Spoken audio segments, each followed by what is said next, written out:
Overskriften i dag, det du skal føde noe hellig. Hva betyr det? Jo, det ser du litt nedover her. Vi skal ta litt grann av julens tekst her med Maria. Det var en som heter Maria her, var det ikke det? Det var det, ja. Gud velsigne deg, søster. Halleluja. Det med i teksten. Og hun fødte Jesus, og det liksom teksten vår her. Jeg har skrevet til innledning her, der står det i ordspråkene, ser du ordspråkene?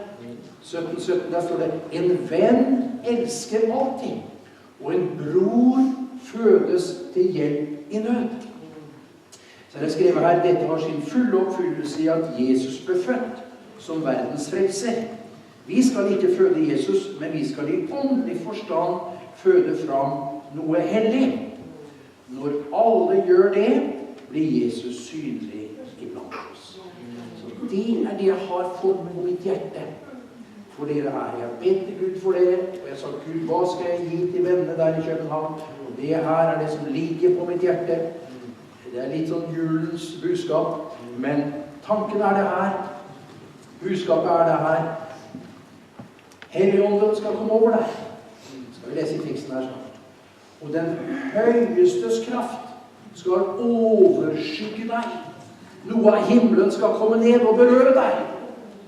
Og det var det som skjedde med Maria. Men det kan skje med alle oss. Den høyestes kraft, Gud skal komme iblant oss. Og vi kjenner han her. Og han gjør det igjen og igjen. Han vil møte opp med oss. Jesus, han jo midt iblant oss. Hørte vi her i vår hjørneprekan. Hvor 2 eller 3 samlet i hans navn, der han midt iblant oss. Så Gud, han vil overskygge oss med sin kraft. Og så vil han legge ned noen ting i oss. I åndelig forstand gjør oss gravide. Så noe blir til inni oss, så får det vokse fram, og så forløses det da. Alle skal ha noen ting fra Gud som de går og bærer på, og så skal det forløses en dag. Det her året 2017, da alle skal bli gravide i åndelig forstand. Alle skal føde noen ting. Vi Kristi kropp i verden. Vi har forskjellige funksjoner, men alle betydningsfulle, alle viktige. Og hvis alle fungerer, sånn som Gud har tenkt med å være en kanal, formidle noe fra himmelen, så vi til sammen Jesus i denne verden. Vi Kristi kropp, og Jesus blir synlig. Alt folket sa Amen. Nå må vi lese teksten. Det Lukas evangelium. Nå må du komme her, Beate. Lukas evangelium, kapittel 1, og vers 26 til 35. Og vi læser sådan. Ja. Anna. Må I bare trykke på den? Hvor?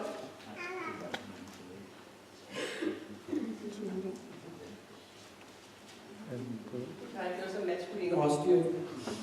Så, vi læser fra vers 26.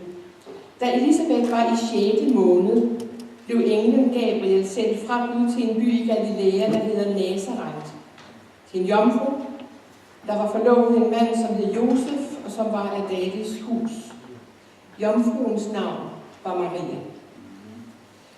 Og englen kom til hende og hilste hende med ordene, Herren med dig, du benådede. Forfærdet over de ord, spurgte hun sig selv, hvad denne hilsen skulle betyde.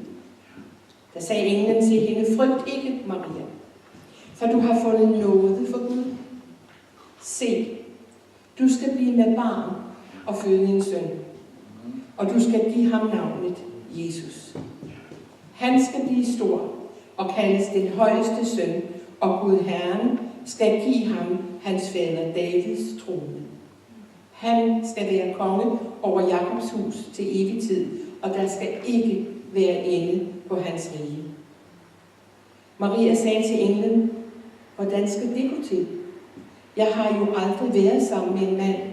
Og englen svarede hende, Helligånden skal komme over dig, og den højestes kraft skal overskygge dig. Derfor skal det barn, der bliver født, også kaldes helligt Guds søn. Amen. Tak skal du ha, Beate. Det herlig å lese Guds ord. Det en fantastisk beretning, det her. Jesus ble født av en jomfru. Født inn I denne verden for å være vår frelser. Amen. Den første Adam synda og dro alle ned. Så Gud måtte føre en ny Adam. Den første Adam, som var vår stamfar, han synda, så ble vi syndere alle sammen.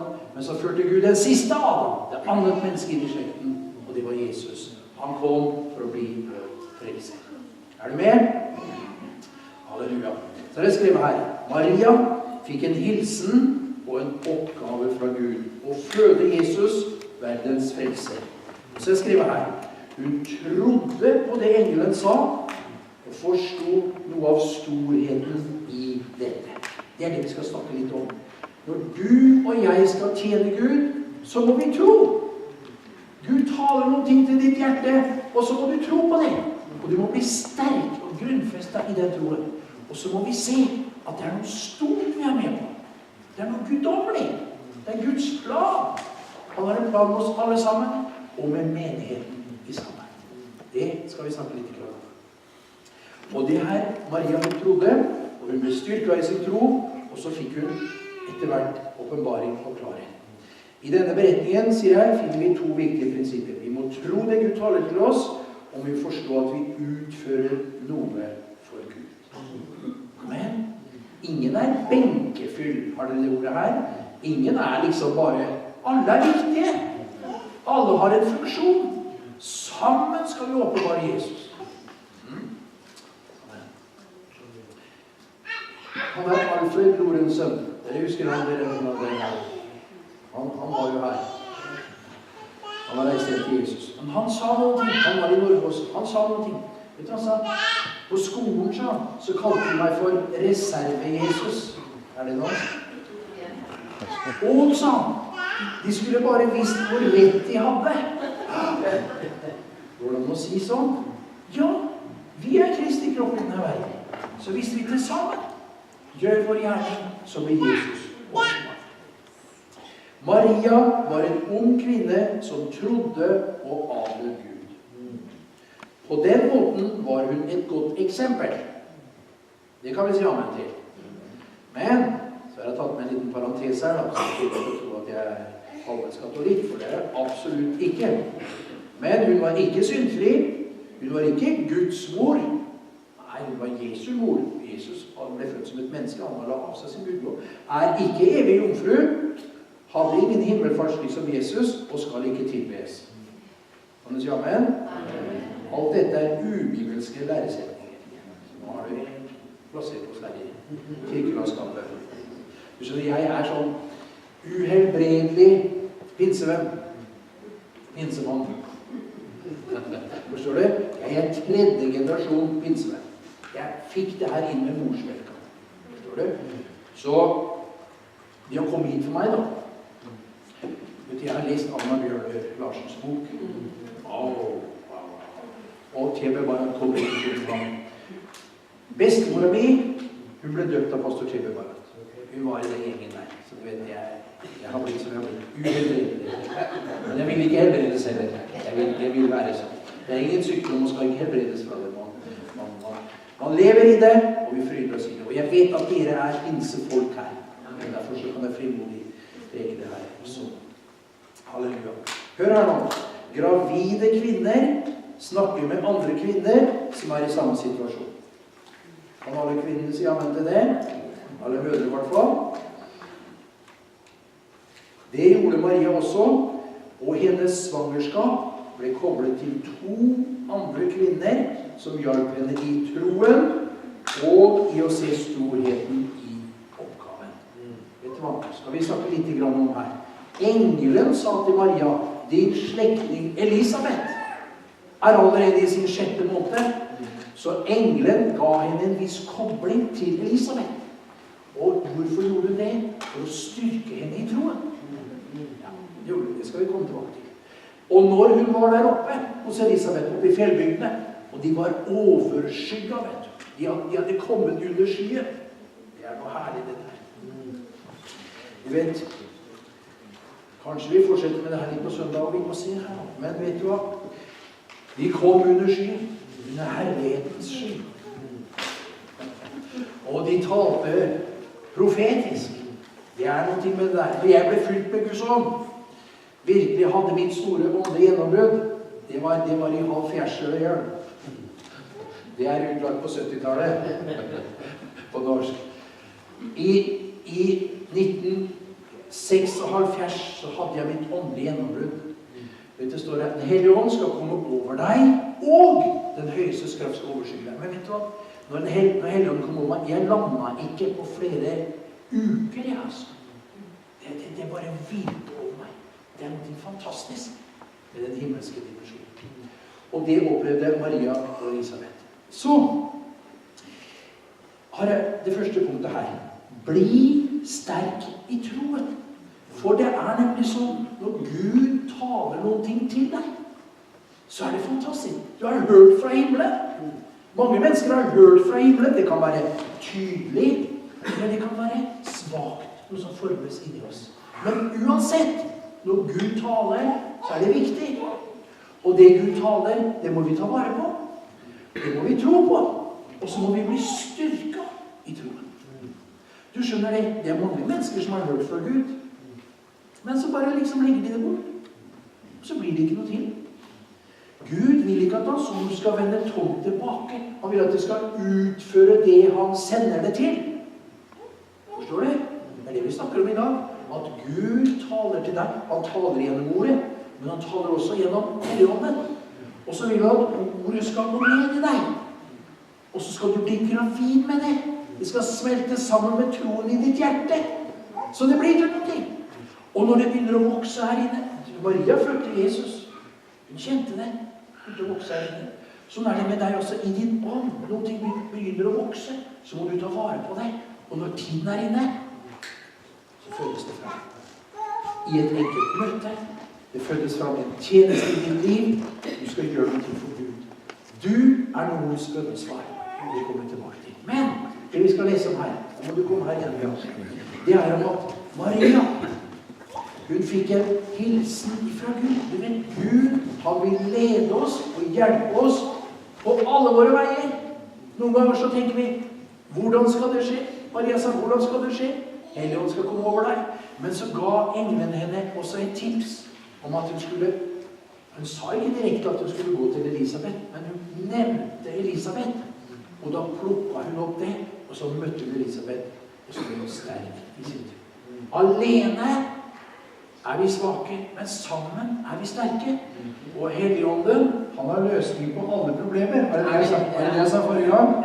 Det sa Beate til meg. Det sa du forrige gang. Helligånden åpenbaringen sånn. Og han har løsning på alle problemer. Det riktig å vite. Nå må vi lese her. Neste. 36-45. Også din slægtning Elisabeth har undfanget en søn i sin alderdom. Hun om hvem man siger, at hun ufrugtbar, i 6. måned, til intet umuligt for Gud. Da sagde Maria, se, jeg Herrens tjenerinde. Da det ske mig efter dit ord, så forlod englen hende. I de dage brød Maria op og skyndte sig til en by i Judæas bjergland. Hun gik ind i Zakarias hus og hilste Elisabeth. Da Elisabeth hørte Marias hilsen, sprang barnet i hendes liv. Og hun blev fyldt med Helligånden og råbte med høj røst, velsignet du blandt kvinder, og velsignet dit livs frugt. Hvordan kan det forundes mig, at min Herres mor kommer til mig? For da lyden af din hilsen nåede mine ører, sprang barnet i mig af fryd. Salig hun, som troede, for det, som talt til hende af Herren, skal gå i opfyldelse. Amen. Det var herlig. Det var stærkt.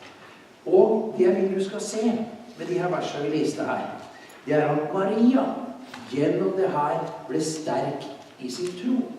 For du forstår, noen mennesker, de har hørt det fra Gud, og så har de ligget her en stund. Men så har de snakket med mennesker som ikke trodde. Og til og med troende som har snakket dem ut av det Gud hadde gitt dem. Så kan du miste det. Og så noen sier, nei, det var ikke Gud. Jo, det kan være Gud. Men så kan du miste det. Du kan til og med begynne å la det her utvikle seg. Og etter en stund så kan du i åndelig forstand abortere. Sier du det på dansk? Det blir ikke til noen ting. Barnet ble aldri født, det ble abortert. Og sånn kan det være ditt og mitt liv. Derfor må vi bli sterke i troen. Troen må styrkes. Det finnes svag liten tro, det finnes svag tro, og det finnes sterk tro. Og Gud vil at vi skal styrkes i troen. Amen. Og det skjedde her. Engelens budskap skrevet her, ledet Maria til sin slektning Elisabeth. Og når hun kom dit, for det første så ser vi at det var en veldig sånn sterk åndelig kobling. Når med en gang de hilste på hverandre, så smalt Helligånden til. Og så begynte de å profetere. Og til og med døperen Johannes, som samme engelen hadde sagt til Zakarias, hans far, han skal bli fylt med en Helligånd like fra mors liv. Det tror jeg var det som skjedde her. Ja. Så det var fantastisk det som skjedde. Men når hun kom dit, så fikk hun bekreftet noen ting. Du vet, noen ganger når Gud taler til deg, så tenker jeg, amen, var det Gud? Ikke sant? Til og med vi predikanter holder på sånn her. Var det Gud, eller var det mine egne tanker? Ja, men det er sånn. For Gud står ikke og skriker med ropet. Ofte så visker han i vårt hjerte. Så må vi fange opp budskapet, fange opp ordene. Og la det bli klart for oss. Du vet, i dag så er det så mye TV og internett og mobil og alt, så vi har nesten ikke tid til å lytte til Gud. Men det hørte vi i går. Vi må ta tid. Lønnkammertid. Nei, helt sant, det er sterkt dette. Det står i Matteus kapittel 6, vers 6, tror jeg det står. Der sier Jesus, når du ber, gå inn i ditt lønnkammer, står det i gamle norske, og be til din far. Og din far som ser i det skjulte, i lønn, han skal lønne deg i det åpenbare. Amen. Det er herlig. Så, når de kom dit, skrevet her, så fikk hun bekreftet engelens ord om at Elisabeth var med barn. Så vil Gud gjøre med deg også. Du må da tenke, ja, men var det virkelig, var det sånn? Var det Gud, var det virkelig du som sa det? Og var det det her du sa?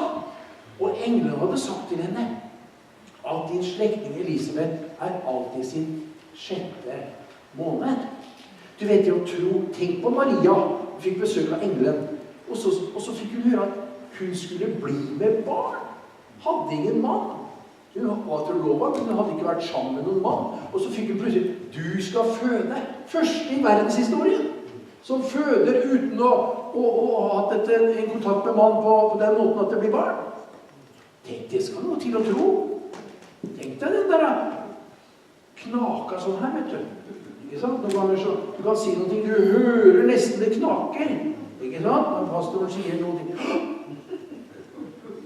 Det måtte det ha gjort for Maria. Så Gud hjalp henne i hennes tro.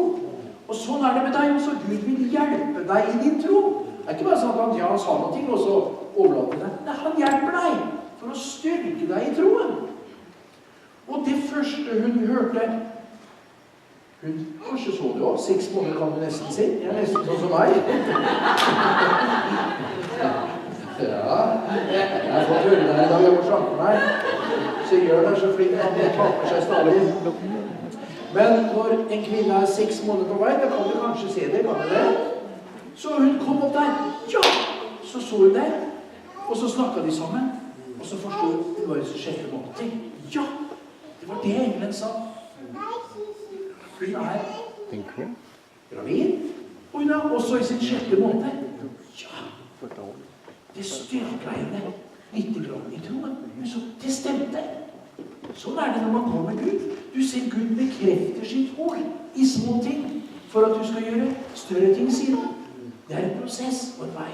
Og da fikk hun greie på det at Elisabeth var gravid. Hun var allerede i sin 6. måned.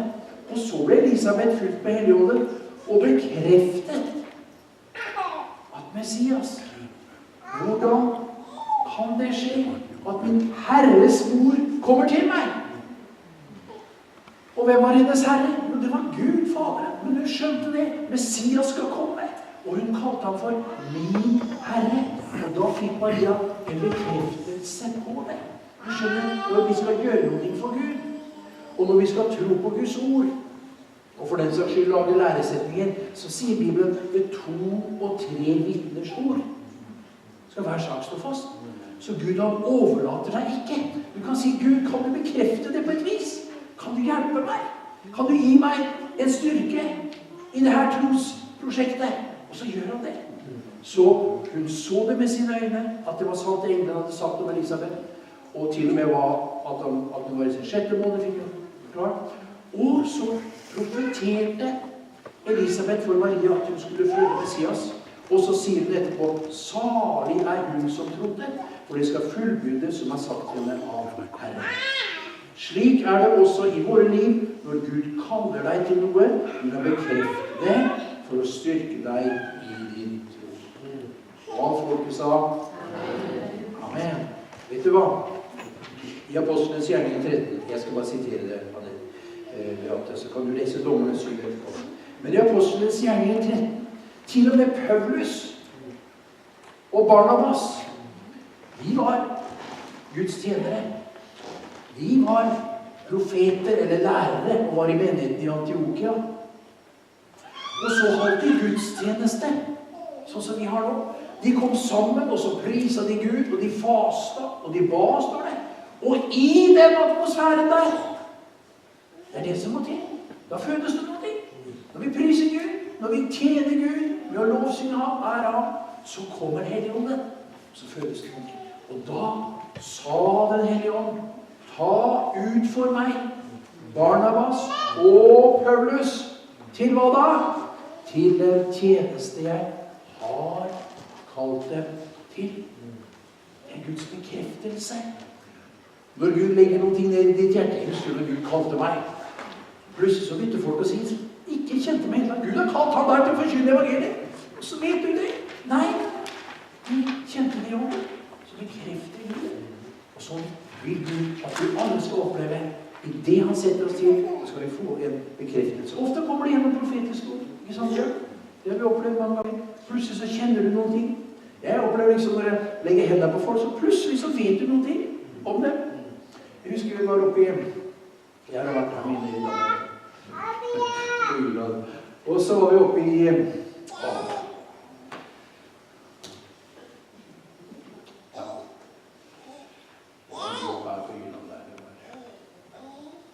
i hvert fall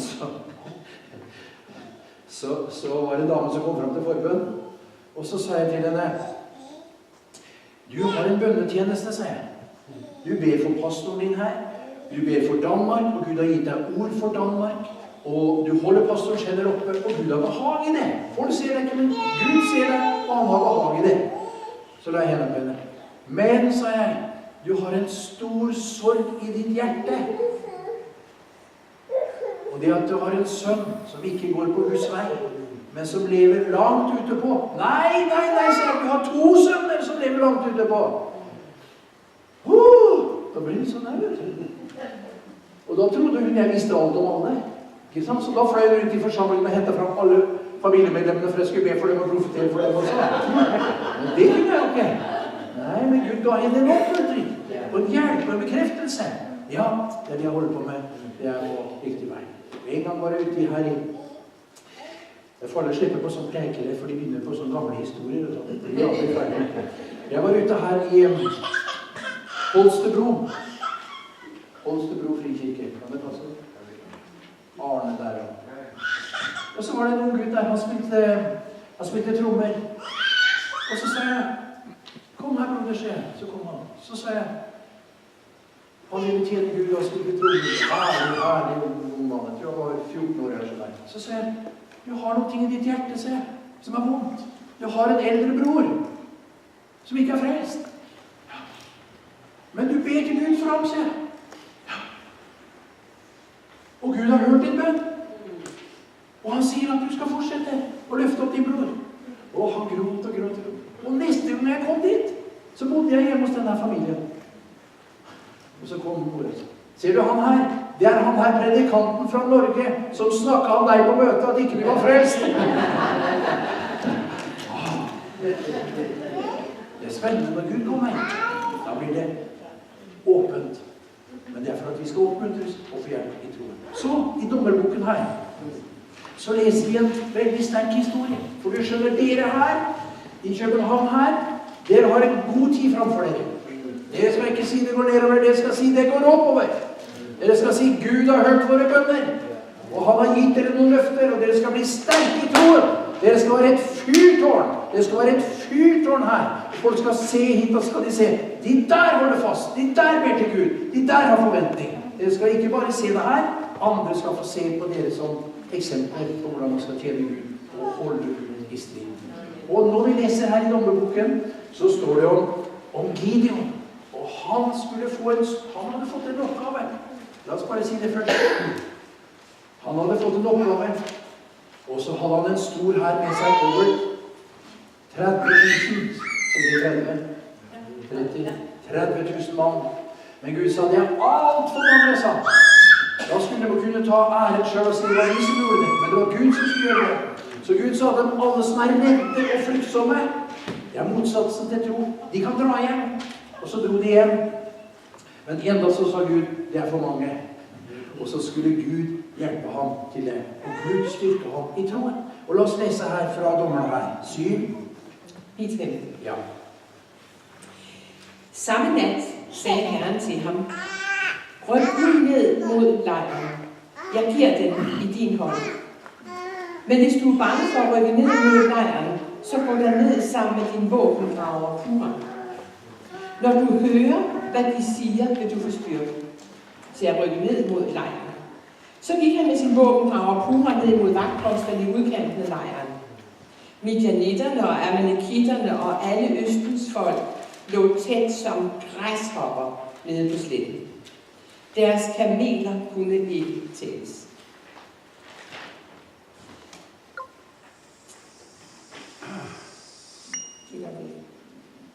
De var så talrige som sandet ved havets bred. Netop som Gideon nåede derned, var der en, der var ved at fortælle en anden om en drøm, han havde haft. Han sagde, jeg drømte, at et bygbrød kom rullende ned mod midianitternes lejr. Det ramte et telt, så det faldt. Brødet væltede det omkuld, og der lå teltet. Den anden svarede, det kan kun betyde Joas søn, israelitten Gideons sværd. Gud har givet midianitterne og hele lejren i hans hånd. Da Gideon hørte drømmen fortalt og tydet, bøjede han sig i bøn. Så vendte han tilbage til israelitternes lejr og sagde, stå op, Herren har givet midianitternes lejr i jeres hånd. Amen. Amen. Det er en stærk historie. En ung mann som heter Gideon, som fikk en voldsom oppgave. Og Gud sa til ham, først så sa han alle som er redde, de kan dra, de kan ikke bruke. Vi må ha folk som tror. Og så sa Gud til ham, hvis du er redd, du skjønner noen ganger så er vi redde når Gud kaller oss. Tenker du, vi blir, sier vi bange. Så vi er bange. Kan jeg gjøre det? Og se Gideon her. Han var bange, han var redd. Men Gud sa, hvis du er redd, så har jeg en vei for deg. Jeg vil styrke deg i din tro. Gå ned og hør hva som skjer. Og så kom han ned der. For det første så sa han, ta med deg din tjener. Ta med deg noen når du skal tjene Gud. Få en våpenbror. Jonathan, som var med David. De styrket hverandre i troen. Ta med deg din tjener, sa Gud til ham. Og gå ned til leiren. Og så gikk han ned til leiren. Og så hørte han de prata. Og en som hadde hatt en drøm. Drømmer dere noe her nede i København? Man kan drømme mye rart. Og det her synes jeg var en underlig drøm. 2 soldater står og prater med hverandre. Du, jeg hadde en drøm i natt. Hva drømte? Jeg drømte om et brød. Jeg hørte han der Jesse Franklin, vet du. Han har skrevet en bok om faste. Og han sa, jeg brukte å se på nyhetene rett før jeg gikk og la meg sammen. Jeg brukte å faste. Hver januar har de faste. Og så på nyhetene sånn, så hadde de sånn pizzareklame. Og han var så sulten, vet du, han drev og fasta. Og så på denne pizzareklamen på nyhetene rett før han sovna. Så han våkna midt på natta. Du kan lese i hans bok. Så hadde han tatt hele puta så våkna han sånn hele puten dytta inn i munnen. For han drømte om den der pizzareklamen.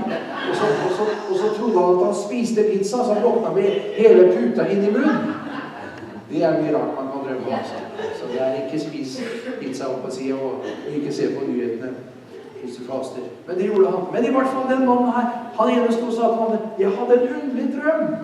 Ja, hva drømte du da? Jeg så et brød som kom rullende nedover siden. Og så traff det teltet. Og når brød traff teltet, så ramlet hele teltet ned. Wow! Heftig drøm.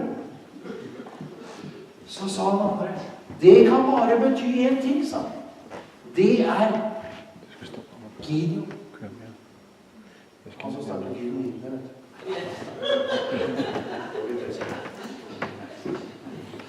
Har det ingen splitter her?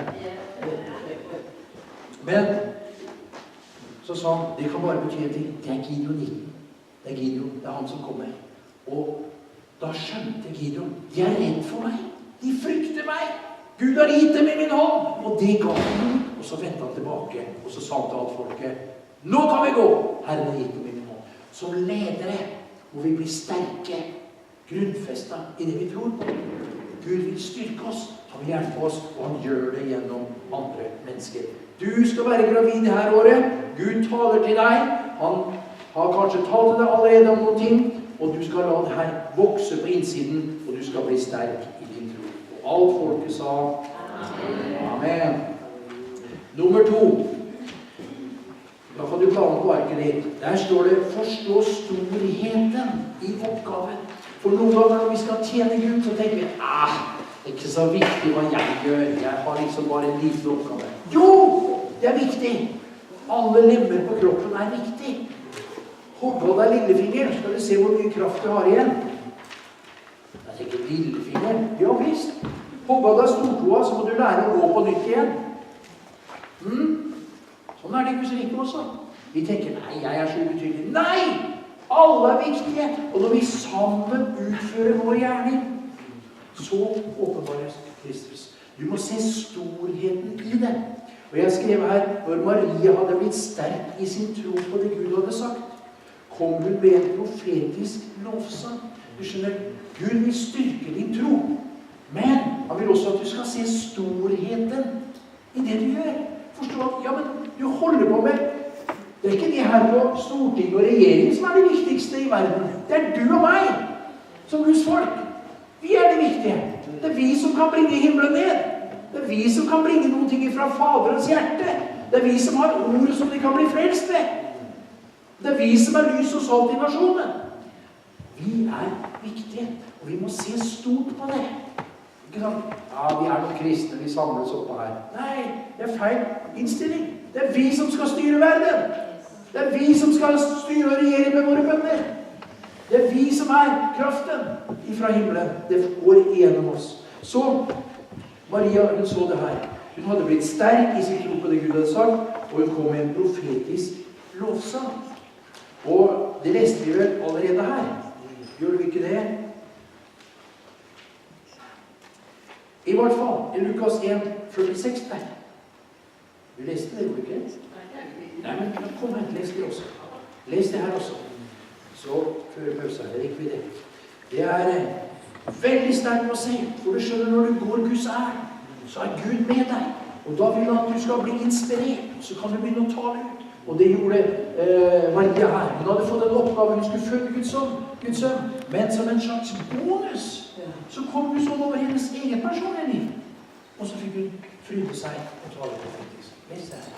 Da sagde Maria, min sjæl ophøjer Herren, og min ånd fryder sig over Gud min frelser. Han har set til sin rene tjenerinde. For herefter skal alle slægter prise mig salig, til den mægtige har gjort store ting imod mig. Hellig er hans navn, og hans barmhjertighed mod dem, der frygter ham, varer fra slægt til slægt. Han har øvet vældige gerninger med sin arm. Splittet dem, der var hovmodige i deres tanker. Han har styrket de mægtige fra tronen, og han har ophøjet de rene. Sultne har han mættet med gode gaver, og rige har han sendt tomhænden bort. Han har taget sig af sin tjener Israel og husker på sin barmhjertighed, som han sagde til vore fædre mod Abraham og hans slægt til evig tid. Ja. Amen. Bra. Takk skal du ha, Beate.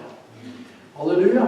Den her sangen, profetiske sangen, Marias lovsang, som han har kalt det her for, det begynner med en sterk frydesang, en takknemlighet til Gud.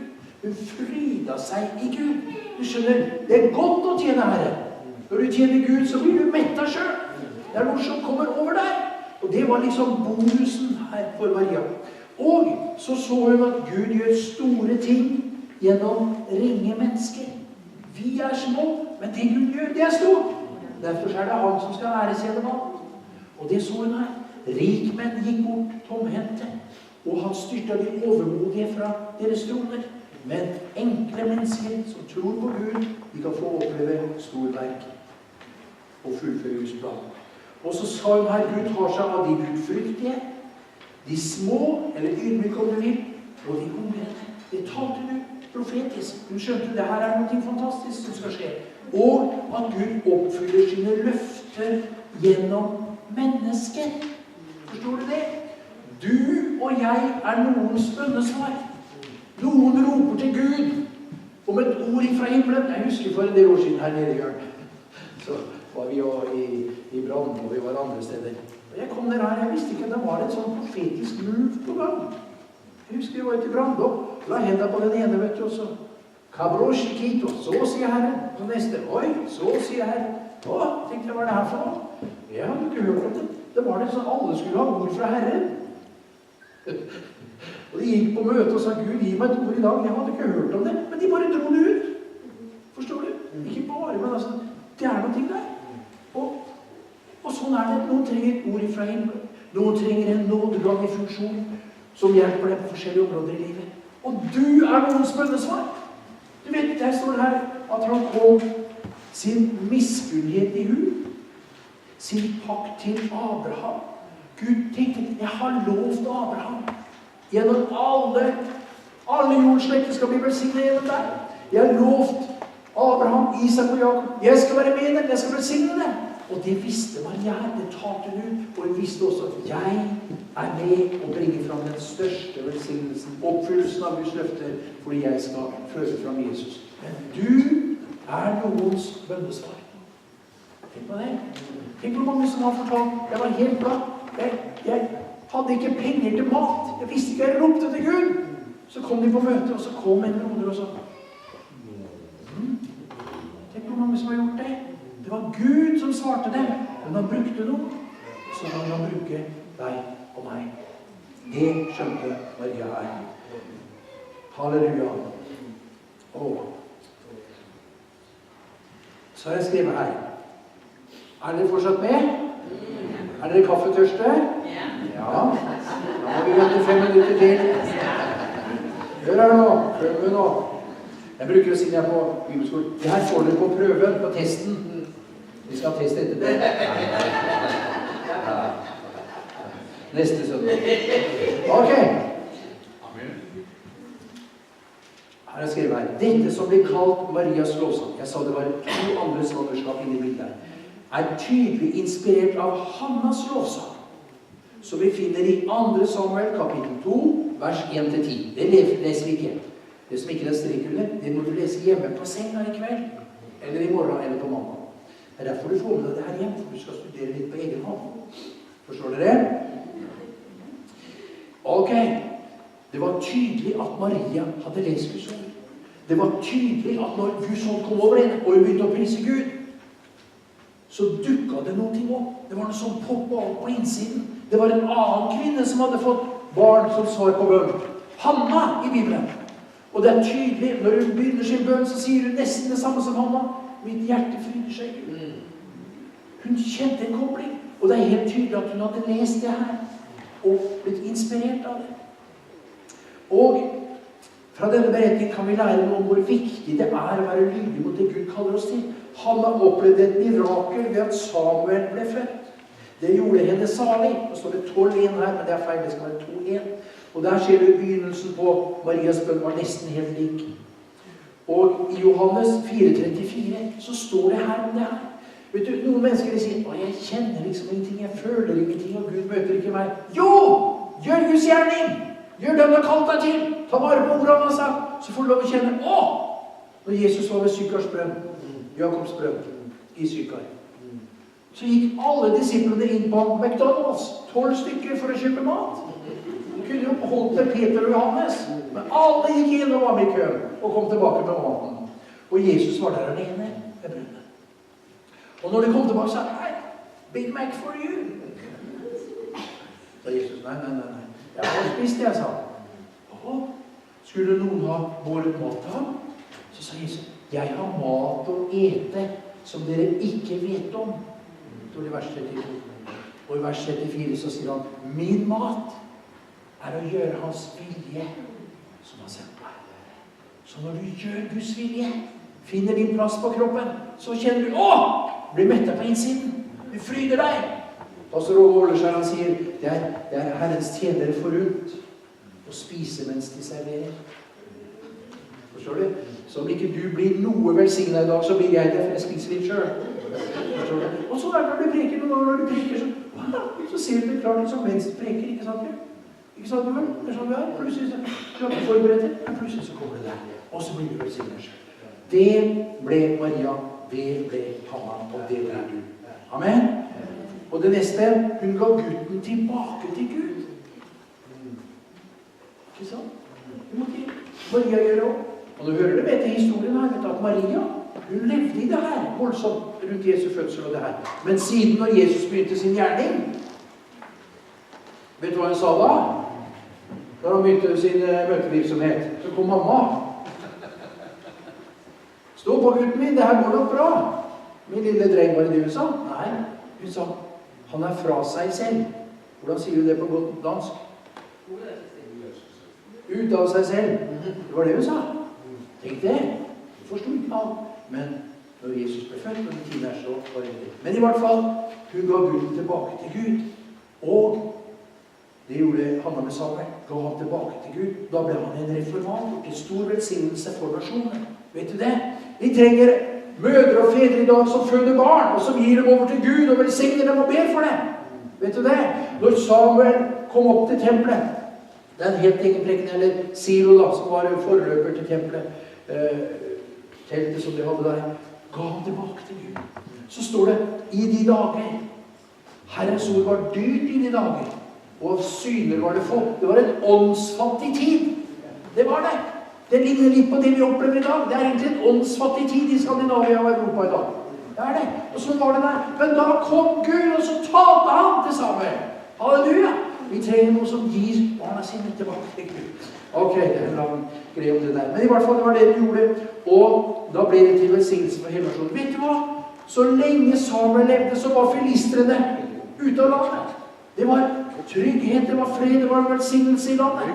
Fordi at det er en mann som hadde blitt gitt til Gud som liten dreng. Han stod der og utførte sin tjeneste. Han var manges bønnesvar. De ba og sa, Gud, gjør noe i vår tid, gjør noe nytt. Og det ber vi også. Og noen kommer fram. Noen som har gitt sine barn til Gud. I hvert fall, det ble en velsignelse. Det vi føler skal vi gi tilbake til Gud, og det skal bli til velsignelse. Halleluja, og prise Gud for det. Amen. Overskriften i dag, det er du skal føde noe helligt. Hva betyr det? Jo, det ser du litt nedover her. Vi skal ta litt grann av julens tekst her med Maria. Det var en som heter Maria her, var det ikke det? Det var det, ja. Gud velsigne deg, søster. Halleluja. Det er mye teksten. Og hun fødte Jesus. Og det er liksom teksten vår her. Jeg har skrevet til innledning her. Der står det i ordspråkene, sier ordspråkene 17, der står det en venn elsker alltid, og en bror fødes til hjelp i nød. Så jeg har skrevet her, dette har sin fulle oppfyllelse i at Jesus ble født som verdens frelser. Vi skal ikke føde Jesus, men vi skal i åndelig forstand føde fram noe hellig. Når alle gjør det, blir Jesus synlig iblant oss. Så det er det jeg har fått på mitt hjerte. for dere her. Jeg har bedt til Gud for dere, og jeg sa, Gud, hva skal jeg gi til vennene der i København? Og det her er det som ligger på mitt hjerte. Det er litt sånn julens budskap, men tanken er det her. Budskapet er det her. Helligånden skal komme over deg. Skal vi lese i teksten her sånn. Og den høyestes kraft skal overskygge deg. Noe av himmelen skal komme ned og berøre deg. Og det var det som skjedde med Maria. Men det kan skje med alle oss. Den høyestes kraft. Gud skal komme iblant oss. Og vi kjenner han er her. Og han gjør det igjen og igjen. Han vil møte opp med oss. Jesus, han er jo midt iblant oss. Vi her i vår hjørneprekan. Hvor 2 eller 3 er samlet i hans navn, der er han midt iblant oss. Så Gud, han vil overskygge oss med sin kraft. Og så vil han legge ned noen ting i oss. I åndelig forstand gjør oss gravide. Så noe blir til inni oss, så får det vokse fram, og så forløses det da. Alle skal ha noen ting fra Gud som de går og bærer på, og så skal det forløses en dag. Det her er året 2017, da alle skal bli gravide i åndelig forstand. Alle skal føde noen ting. Vi er Kristi kropp i verden. Vi har forskjellige funksjoner, men alle er betydningsfulle, alle er viktige. Og hvis alle fungerer, sånn som Gud har tenkt med å være et kanal for å formidle noe fra himmelen, så er vi til sammen Jesus i denne verden. Vi er Kristi kropp, og Jesus blir synlig. Alt folket sa Amen. Nå må vi lese teksten. Det er Lukas evangelium. Nå må du komme her med bredes fra det. Man lever i det, og vi fryder oss i det. Og jeg vet at dere er pinsefolk her. Derfor så kan jeg frimodig preke det her også. Halleluja. Hør her nå. Gravide kvinner snakker med andre kvinner som er i samme situasjon. Kan alle kvinnene si amen til det? Alle mødre i hvert fall. Det gjorde Maria også, og hennes svangerskap ble koblet til 2 andre kvinner som hjalp henne i troen og i å se storheten i oppgaven. Vet du hva? Skal vi snakke litt om her. Engelen sa til Maria, din slektning Elisabeth er allerede i sin 6. måned. Så engelen ga henne en viss kobling til Elisabeth. Og hvorfor gjorde hun det? For å styrke henne i troen. Ja, det skal vi komme tilbake til. Og når hun var der oppe hos Elisabeth, oppe i fjellbygdene, og de var overskygget, vet du. De hadde kommet under skyen. Det er noe herlig det der. Du vet, kanskje vi fortsetter med det her litt på søndag, og vi må se her. Men vet du hva? De kom under skyen, under herlighetens sky. Og de talte profetisk. Det er noe med det der. For jeg ble fylt med Guds ånd. Virkelig hadde mitt store åndelige gjennombrudd. Det var i Halvorsen. Det er utlagt på 70-tallet. På norsk. I 1976 så hadde jeg mitt åndelige gjennombrudd. Det står at den hellige ånd skal komme over deg, og den høyeste kraft skal overskygge deg. Men vet du hva? Når den hellige ånd kom over meg, jeg landet ikke på flere uker, altså. Det bare hvilte over meg. Det er noe fantastisk med den himmelske dimensjonen. Og det opplevde Maria og Elisabeth. Så har jeg det første punktet her. Bli sterk i troen. For det er nemlig sånn, når Gud taler noen ting til deg, så er det fantastisk. Du har hørt fra himmelen. Mange mennesker har hørt fra himmelen. Det kan være tydelig, men det kan være svagt, noe som formes inni oss. Men uansett, når Gud taler, så er det viktig. Og det Gud taler, det må vi ta vare på. Det må vi tro på. Og så må vi bli styrket i troen. Du skjønner det, det er mange mennesker som har hørt fra Gud. Men så bare liksom legger de det bort. Så blir det ikke noe til. Gud vil ikke at hans ord skal vende tomt tilbake. Han vil at det skal utføre det han sender det til. Forstår du? Det er det vi snakker om i dag. At Gud taler at det. Lukas evangelium, kapittel 1, og vers 26 til 35. Og vi læser sådan. Ja. Anna. Så,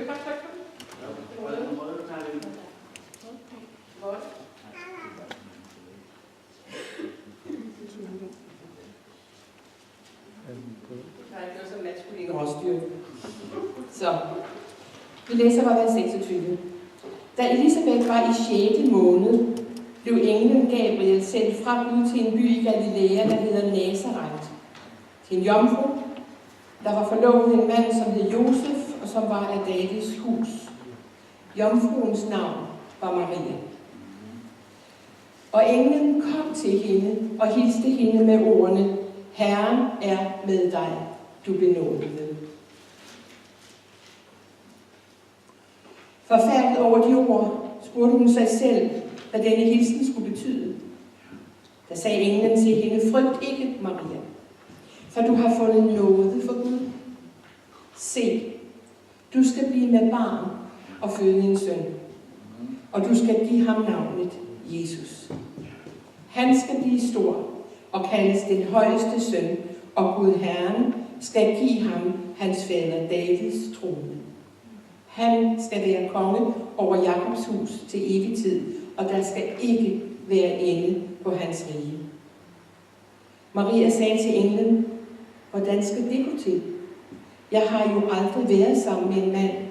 Og englen svarede hende: Helligånden skal komme over dig, og den højestes kraft skal overskygge dig. Derfor skal det barn, der bliver født, også kaldes helligt Guds søn. Amen. Takk skal du ha, Beate.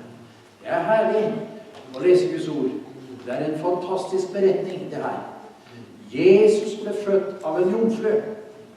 Født inn i denne verden for å være vår frelser. Amen. Den første Adam synda og dro alle ned, så Gud måtte føre en ny Adam. Den første Adam, som var vår stamfar, han synda, så ble vi syndere alle sammen. Men så førte Gud den siste Adam, det andre mennesket inn i slekten, og det var Jesus. Han kom for å bli vår frelser. Er du med? Halleluja. Så det skrevet her: Maria fikk en hilsen og en oppgave fra Gud, å føde Jesus, verdens frelser. Så jeg skriver her: hun trodde på det engelen sa, og forstod noe av storheten i dette. Det er det vi skal snakke litt om. Når du og jeg skal tjene Gud, så må vi tro. Gud taler noen ting til ditt hjerte, og så må du tro på det. Og du må bli sterk og grunnfestet i den troen. Og så må vi se at det er noe stort vi er med på. Det er noe guddommelig. Det er Guds plan. Han har en plan med oss alle sammen, og med menigheten i sammen. Det skal vi snakke litt om. Og det her, Maria hun trodde, og hun ble styrket i sin tro, og så fikk hun etter hvert åpenbaring og klarhet.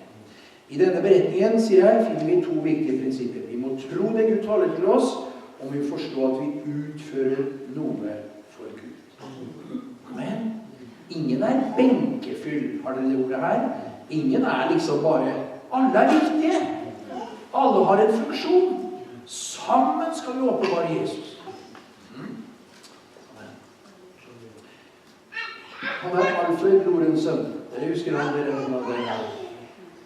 var jo her. Han var reist til Jesus. Men han sa noen ting. Han var i Norge også. Han sa noen ting. Vet du hva han sa? På skolen så kalte de meg for reserve-Jesus. Er det noe? Og sa han, de skulle bare vist hvor rett de hadde. Hvordan må si sånn? Ja, vi er Kristi kropp i denne verden. Så hvis vi til sammen gjør vår gjerning, så blir Jesus åpenbart. Maria var en ung kvinne som trodde og adlet Gud. På den måten var hun et godt eksempel. Det kan vi si amen til. Men, så har jeg tatt med en liten parentes her, så jeg ikke tror at jeg er halvveis katolikk, for det er jeg absolutt ikke. Men hun var ikke syndfri, hun var ikke Guds mor. Nei, hun var Jesu mor. Jesus ble født som et menneske, han la av seg sin gudlov. Er ikke evig jomfru, hadde ingen himmelfart slik som Jesus, og skal ikke tilbes. Kan du si amen? Alt dette er ubibelske læresetninger. Nå har du plassert oss der i kirkelandskapet. Så jeg er sånn uhelbredelig pinsevenn. pinsemann. Forstår du? Jeg er 3. generasjon pinsevenn. Jeg fikk det her inn med morsmelka. Forstår du? Så det å komme hit for meg da, vet du, jeg har lest Anna Bjørner Larsens bok. Og T.B. Barrat kom til ham. Bestemora mi, hun ble døpt av pastor T.B. Barrat. Hun var i den gjengen der. Så du vet, jeg har blitt som jeg har blitt. Uhelbredelig. Men jeg vil ikke helbrede selv. Jeg vil være sånn. Det er ingen sykdom og skal ikke til deg. Han taler gjennom ordet, men han taler også gjennom Helligånden. Og så vil han at ordet skal gå ned i deg. Og så skal du bli gravid med det. Det skal smelte sammen med troen i ditt hjerte. Så det blir til noe. Og når det begynner å vokse her inne, Maria følte Jesus. Hun kjente det. Hun begynte å vokse her inne. Sånn er det med deg også i din ånd. Noen ting begynner å vokse, så må du ta vare på det. Og når tiden er inne, så føles det frem. I et enkelt møte. Det føles frem en tjeneste i ditt liv. Du skal gjøre noe for Gud. Du er noens bønnesvar. Det kommer tilbake til. Men det vi skal lese om her, da må du komme her igjen. Det er om at Maria, hun fikk en hilsen fra Gud. Du vet, Gud, han vil lede oss og hjelpe oss på alle våre veier. Noen ganger så tenker vi, hvordan skal det skje? Maria sa, hvordan skal det skje? Helligånden skal komme over deg. Men så ga engelen henne også et tips om at hun sa ikke direkte at hun skulle gå til Elisabeth, men hun nevnte Elisabeth. Og da plukket hun opp det, og så møtte hun Elisabeth, og så ble hun sterk i sitt. Alene er vi svake, men sammen er vi sterke. Og Helligånden, han har løsning på alle problemer. Var det det jeg sa forrige gang? Det sa Beate til meg. Det sa du forrige gang. Helligånden er åpenbaringen sånn. Og han har løsning på alle problemer. Det er riktig å vite. Nå må vi lese her. Neste. 36-45. Ja. Også din slægtning Elisabeth har undfanget en søn i sin alderdom. Hun om hvem man siger, at hun er ufrugtbar, er i 6. måned, til intet er umuligt for Gud. Da sagde Maria, se, jeg er Herrens tjenerinde. Da det ske mig efter dit ord, så forlod englen hende. I de dage brød Maria op og skyndte sig til en by i Judæas bjergland. Hun gik ind i Zakarias hus og hilste Elisabeth. Da Elisabeth hørte Marias hilsen, sprang barnet i hendes liv. Og hun blev fyldt med Helligånden og råbte med høj røst, velsignet er du blandt kvinder, og velsignet dit livs frugt. Hvordan kan det forundes mig, at min Herres mor kommer til mig? For da lyden af din hilsen nåede mine ører, sprang barnet i mig af fryd. Salig er hun, som troede, for det, som er talt til hende af Herren, skal gå i opfyldelse. Amen. Det var herlig. Det var stærkt. Og det jeg vil du skal se med de her versene vi leste her, det er